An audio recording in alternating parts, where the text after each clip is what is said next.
नमस्कार दर्शकों, पल पल में आपका स्वागत है। मेरे साथ सुरेंद्र भाटिया जी हैं जो पल पल के प्रधान संपादक हैं चर्चा करने के लिए। और आज की जो चर्चा है वो हम करेंगे कि कल जिस तरह से मंत्रिमंडल की बैठक में कुछ जो प्रदेश सरकार के विधायक हैं उनकी शक्तियां बढ़ाते हुए जो पंचायती राज संस्थाओं के जो कार्यों की सिफारिश का जो उन्हें काम दिया, उन्हें जो तोहफा दिया गया है उसको देख करके हम कह सकते हैं कि क्या ये एक नया विवाद हो सकता है।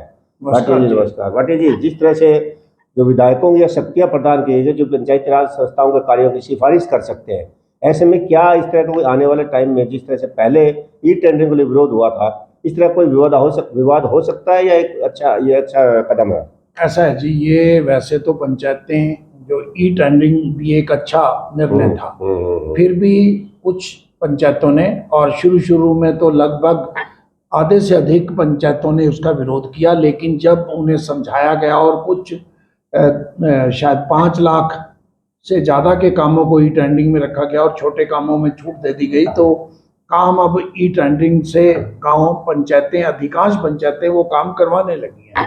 इसी प्रकार सरकार के पास, वैसे तो सरकार कभी भी सिफारिश कर सकती थी, विधायक भी सिफारिश करते थे, लेकिन पंचायती राज में ये जो संशोधन किया गया है इसमें विधायक के साथ साथ गांव का कोई व्यक्ति अगर सिफारिश करता है तो उसकी सिफारिश भी, अगर वो मतलब उसको देखते हुए गांव की भलाई के लिए है, तो उसकी सिफारिश भी मानी जाएगी।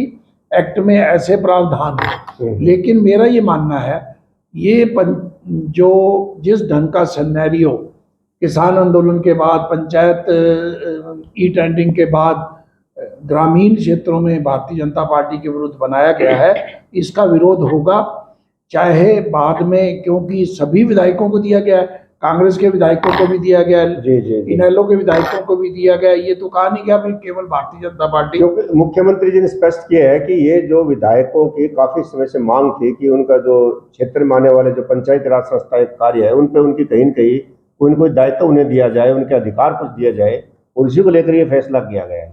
नहीं, वो होता क्या है, देखो, एक जो एमएलए विधायक बनता है आमतौर पे, अगर वो शहरी क्षेत्र है तो 30-40 गांव होते हैं, कहीं 90 गांव होते हैं, तो वैसे में उसकी भी जिम्मेवारी है पूरे क्षेत्र में विकास करना, और पंचायत की केवल अपने पंचायत में होती है।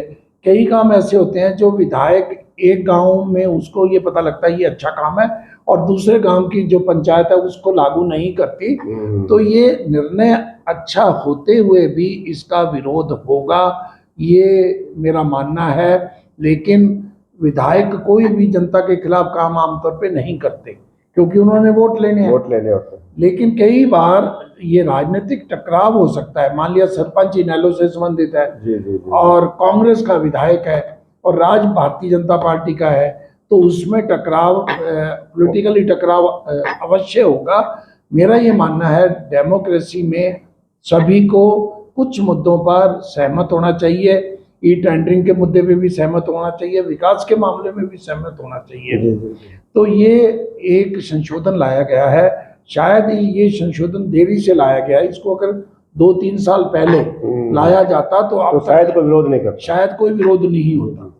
इलेक्शन का समय है, क्योंकि पॉलिटिकल पार्टियां भी कोई को जैसे मुद्दा ढूंढती उनको मुद्दा चाहिए, और ये मुद्दा बैठे बैठाए कहीं ऐसा ना हो भी ये बैठे बैठाए मुद्दा दे दिया जाए। थैंक यू भाटिया साहब। तो ये देखना होगा कि जो नया संशोधन लेकर आए हैं, हालांकि मुख्यमंत्री ने स्पष्ट किया है कि ये पंचायती राज अधिकारों को किसी तरह से कम नहीं किया गया, फिर भी देखना होगा कि कुछ इसका विरोध होता है या इसका तारीफ की जाती है। नमस्कार। नमस्कार जी।